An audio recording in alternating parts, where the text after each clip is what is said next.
कौसल्या सुप्रजा रामपूर्वा सन्ध्या प्रवर्तते। उद्दिष्ट नरसार्दूल कर्तव्यं दैवमाग्निगम्। उद्दिष्ट गोविन्द उद्दिष्ट गरुडध्वज उद्दिष्ट कमलाकान्त त्रैलोक्यं मङ्गलं गुरु। माद समस्त जगतां मधुकैटभारे केशाविहारिणि मनोहर दिव्यमूर्ते। श्री स्वामिनि श्रितजनप्रियदानशीले श्री वेङ्कटेश दैते तव सुप्रभातम्। तव सुप्रभातम् अरविन्दलोचने भवतु प्रसन्नमुखचन्द्रमण्डले विधिसङ्गरेन्द्रवनिताभिरर्चिते वृषशैलनाथदयिते दयानिते।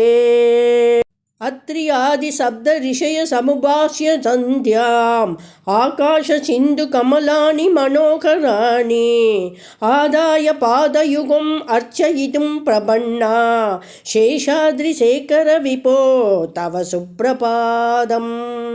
पञ्चाञ्जन आब्ज भव षण्मुख वासवाद्या त्रैविक्रमातिचरितं विबुधास्तु वन्दे भाषापदि परदि वासर शुद्धि महाराज शेषाद्रिशेखर विभो तव सुप्रभातम्।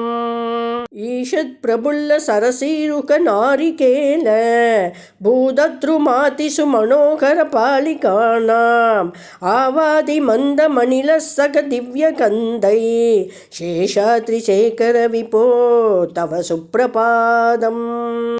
उन्मील्य नेत्रयुगमुत्तम पञ्चरस्ता पात्रावशिष्ट कदलीफलपायसानि भुक्त्वा सलीलमतकेलिसुखापडन्ति शेषाद्रिशेखर विभो तव सुप्रभातम्।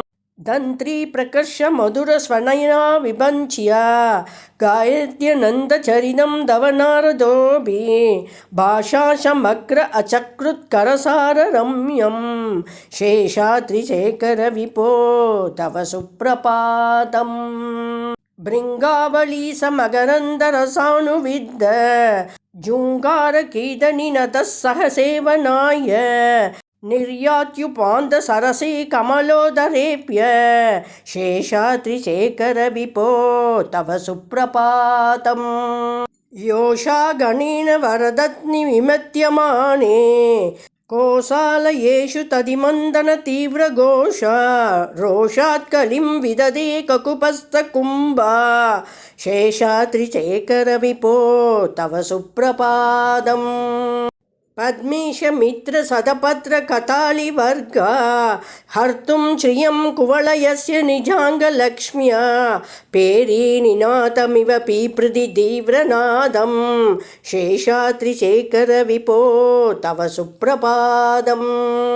श्रीमन्नभीष वरदाखिल लोकबन्धो श्री श्रीनिवास जगदेक दयैक चिन्दो श्रीदेवताग्रह भुजान्द्र दिव्यमूर्ते श्री वेङ्कटाचलपते तव सुप्रभातम्।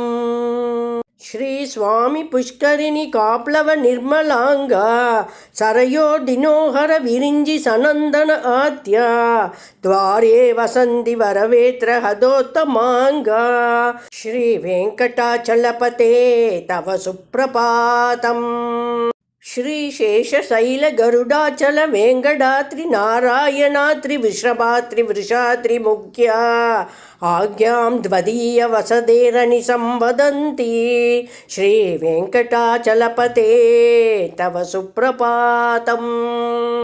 सेवाभरा शिव सुरेश कृचानुधर्म रकेशाम्बुनाद भवमान धनादिनाद पत्ताञ्जलि प्रविलसन् निज शीर्षदेशा श्री वेङ्कटाचलपते तव सुप्रभातम्।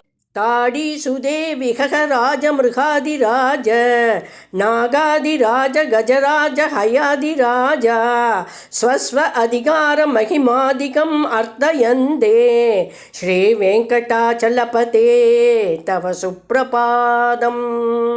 सूर्येन्दु भौम बुधवाक्पति काव्य गौरी स्वर्भानुकेतु दिविसत् परिषत् प्रधानाः दद्दास दास सरमावति दास दासाः श्रीवेङ्कटाचलपते तव सुप्रभातम् द्वत्पादतूलिपरिदस्फुरिद उत्तमाङ्गा स्वर्गाभवर्क निरभेश निजान्तरङ्गा कल्प आगम आगलनया आगुलदां लबन्धे श्रीवेङ्कटाचलपते तव सुप्रभातम् द्वद्गोपुर आग्रशिखराणि निरीक्षमाणा स्वर्गाभवर्क पदवीं परमां श्रयन्द मर्त्या मनुष्य भुवने मदिमाश्रयन्ते श्रीवेङ्कटाचलपते तव सुप्रभातम् श्री भूमिनायक दयादिगुण अमृत आप्ते देवादिदेव जगत् एक शरण्यमूर्ते श्रीमन्ननन्द गरुडादिभिर् अर्चिताङ्घ्रे श्रीवेङ्कटाचलपते तव सुप्रभातम् श्री पद्मनाभ पुरुषोत्तम वासुदेव वैकुण्ठ माधव जनार्दन चक्रपाणे श्रीवत्स सिग्न चरणागत पारिजात श्री वेङ्कटाचलपते तव सुप्रभातम् कन्दर्पदर्पहर सुन्दर दिव्यमूर्ते कान्दाकुसां पुरुह कुट्मललोल दृष्टे कल्याण निर्मल गुणाकर दिव्यमूर्ते श्रीवेङ्कटाचलपते तव सुप्रभातम् मीनाकृते कमडकोल नरसिंहवर्णिन् स्वामिन् परस्वत तपोधन रामचन्द्र शेषांश रामयदुनन्दन कल्किरूप